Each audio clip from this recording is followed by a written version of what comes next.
All right, guys, what is up? It's Jack, and welcome back to another video. And now that we've gotten the big thing from Mark Rubin in terms of his response on Twitter yesterday over Tom Henderson's tweets, as well as a few other things that he mentioned to a few community members online over on Twitter, obviously we've got additional news coming this upcoming week, which is going to be great. I'm wondering what that is. It could be another announcement of a beta.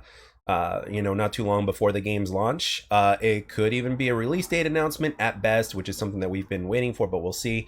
It's going to be something that Mark Rubin hasn't mentioned, because if he did mention it, obviously it wouldn't make sense. So there's something official coming. Some people are thinking that it could be a trailer with a big release date at the end and something like that.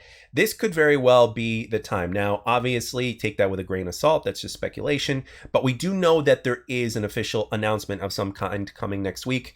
And it could be a trailer, but we will see.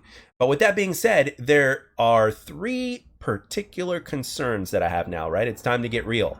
There are three particular concerns that I have with the game that really need some addressing, and that will ultimately determine or have an impact on the game's success. Now, like myself, I want the game to succeed. I want the game to survive and thrive, because there are a lot of people out there that believe the game is only going to last a few months, and then after that, it's going to die. Now, there are some things to where you can actually say that, that is true, but at the same time, XDefiant is a unique game simply because of the fact that it's not going to have EOMM in there, right?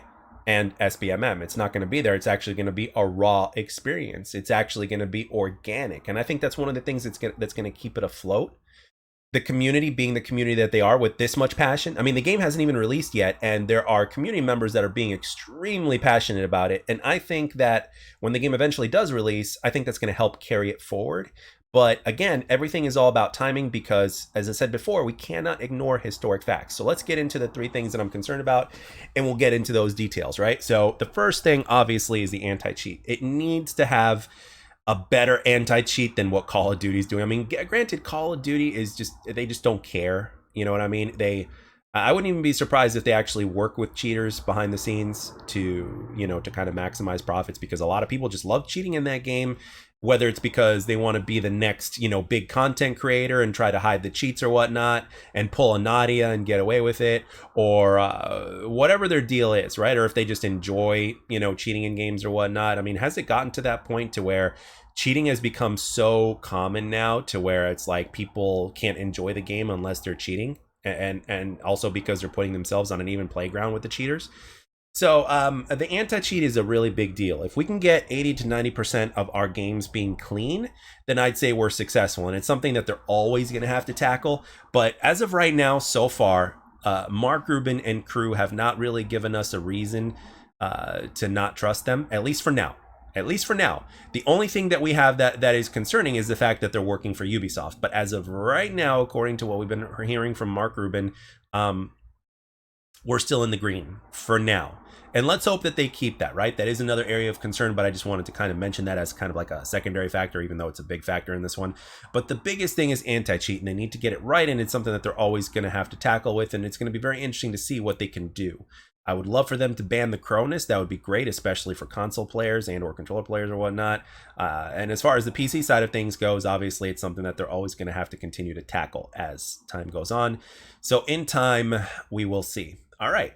Now, the next thing that I'm concerned about is that there's no additional content at launch, and there's something very specific that has me concerned in terms of no additional content that I believe needs to be added no matter how much they need to kick or scream before launch, and that is Team Deathmatch. I think it's a mistake that Team Deathmatch is not launching with the game, and the biggest reason, there's a few reasons for that. Number one, according to historic records, a Team Deathmatch is the most popular game mode in pretty much all shooters, if not the vast majority of shooters. Like when you look at COD, Team Deathmatch, again, there's a reason why you can still find Team Deathmatch games even so many years after a game is released. You go into Call of Duty World War II right now, you are definitely going to find a Team Deathmatch match. And then during the day, you'll even find Free-for-All, which is a much lower percentage. But at the end of the day, why Team Deathmatch? It's the most popular game mode, and at the same time, here's the historic facts, guys. Halo Infinite launched without Team Deathmatch, without Team Slayer. 3 weeks later, it was put into the game, but it launched without it. And that is a big deal. I remember even seeing that most casual players that are content creators, that are actually casual, they don't, like for instance, I remember Review Tech USA was talking about like, why in the world is Team Slayer not in, Team Deathmatch or Team Slayer not in the game at launch, which is a mistake. And for an arcade shooter that is not Halo, I know that XDefiant's trying to be its own thing, but still, it's an arcade shooter that resembles so much Call of Duty, that has so many Call of Duty refugees in there and stuff like that. There's going to be people that we're going to be bringing in. The Call of Duty community or the Call of Duty refugees are going to be bringing people in, and they're going to wonder, like, where's Team Deathmatch? I just want to play Team Deathmatch. I just want to shoot shit and that's it. There's a reason why, even though Domination, Hardpoint, and Search and Destroy are popular, there's a reason why Team Deathmatch is that much more popular. That's all people want to do. And to this day, that's another thing that I can say that a decent amount of casuals and a decent amount of non-casual players have in common. They just like to get in there and run and kill shit. I mean, there's a reason why people back during the Black Ops 1 days were just running around and killing shit in Domination. Domination was a very popular game mode, but again, Team Deathmatch was more popular, but again, they just wanted to run around and kill shit. But why in Domination? Well, because Domination lasted a hell of a lot longer, right? So that's, again, one reason. And plus, the spawns were more predictable because of the objectives, the 3 flags. But you guys get the point here. Hopefully Mark Rubin sees this or something like that. And again, by all means, tweet this video at him if need be. But if you can, please, if you're willing to do so, of course. But it's that important. Team Deathmatch needs to be in the game. It's one of those things that is an exception. That's how popular Team Deathmatch is. It's an exception to the rule. It's like, no matter how different you are, Team Deathmatch is a thing. I mean, hell, Team Deathmatch is even in Overwatch. And we all know how Overwatch is. We all know that Overwatch is a hero shooter and very objective based and all that. But guess what? Even they have an option for Team Deathmatch. And it needs to be a permanent one at that. Historic facts say enough. I think Mark Rubin himself knows this. I'm sure he's no stranger to this. But I cannot stress enough that timing is everything. And it's not just about getting your audience, but it's also about keeping them. And that's what happened with Halo Infinite. Halo Infinite had a much bigger audience at launch, but there wasn't enough meat on the bone, and there wasn't Team Deathmatch at launch. And then they, about a few months later or whatnot, they started losing their player base. But it wasn't just about Team Deathmatch. It was about also because of the lack of content. They made up for it all these years later, a couple years later or whatnot. But guess what? Even though there's some spikes here and there, and even though Halo Infinite is doing relatively well, guess what? There's the community isn't as big as it possibly could have been, and since launch, it hasn't even been close, as far as I understand. I don't know what the console numbers are, but I know that from a PC standpoint, the numbers are definitely not what they were at launch. You know what I mean? So again, get your audience is one thing, but keeping them is a whole other thing, and that's where content comes in. And Team Deathmatch is the most important part of that content, in my opinion, at least for now, at least for launch. And then after that, we know we're going to be getting our maps. We know we're going to be getting our additional game modes. We know we're going to be getting more guns, and we know we're going to be getting more battle pass features. Okay, but still, at launch, Team Deathmatch being omitted, I think, is a mistake.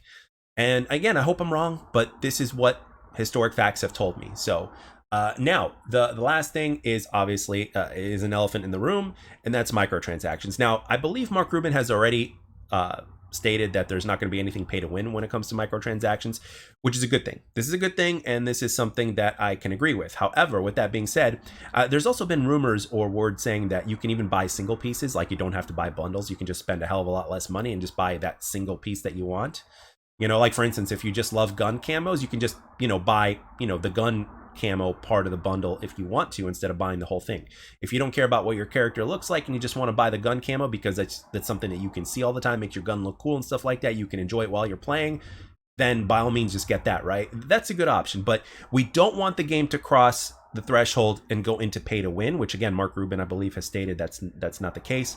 But not only that, remember, Mark Rubin's got bosses that he has to answer to. So if they say that that's what they're going to do, then Mark Rubin himself has no choice. However, with that being said, we don't need the game to be, how do I put this? We don't need the game to get to the point to where it's turning into these other franchises that basically go overboard with it. I think they can easily they can easily do it the right way, which I hope they do, fingers crossed. But what do I mean exactly? Well, there's been, for instance, like with things like NetherRealm, right? NetherRealm with Mortal Kombat 1. The campaign of the game, the story mode was great as always, but a lot of people have been saying, like, the game itself has suffered, and one of the things that has coincidentally been a thing with that game is the microtransactions. There's a lot of microtransaction system. They even have their own version of a battle pass, and it is expensive, like in terms of not the battle pass itself, but like in terms of like buying stuff in the store and everything like that. So the game became very microtransaction centric, but from a gameplay standpoint, there's been some complaints, and from a content standpoint, there's been some complaints because overall, Mortal Kombat was really known for like insane amounts of content, and that kind of became watered down with Mortal Kombat 1, apparently. Maybe and hopefully they kind of make a turnaround. And from a gameplay standpoint, I think they could have done better. And again, this is stuff that I've seen people talk about within the Mortal Kombat community, so I just thought I'd mention that. But I have no doubt that microtransactions had a role in that because it became a factor. Because in Mortal Kombat 11, microtransactions, I believe, in that game were not a thing. And if they were, they weren't like they are to the extent of Mortal Kombat 1. So just thought I'd mention that. We don't want to get it to a point to where the game becomes about microtransactions first and game second. We want the game to be first, then microtransactions and all that other shit can follow, right? Importance needs to be the game first because that's your foundation. And if that gets done right, you're going to make your money from microtransactions. But you know how the executives and stuff like that work and all that stuff. But yeah, those are pretty much the three concerns that I have in terms of the game itself. Those are like the three majors right there. That's like the tripod of concerns. So with that being said, I think this video has gone long enough, and I want to know in the comments section, what do you guys think? What are you concerned about? Was there something that was like a big deal and a big important factor that I forgot to mention in this one that is just as big of a deal as everything else? Please let me know down in the comments section and let it be known, because ultimately, if there's also comments, not only does it help the video out, but ultimately, I'm pretty sure that if a developer were to see this video, that they're probably going to scroll down in the comments section to see what community members have to say about it. So by all means, let your opinions be known down below. So with that being said, I'd like to thank everybody for taking the time to watch and or listen. I'm really looking forward to next week in terms of what the news that we get, and I'll catch you guys on the next one.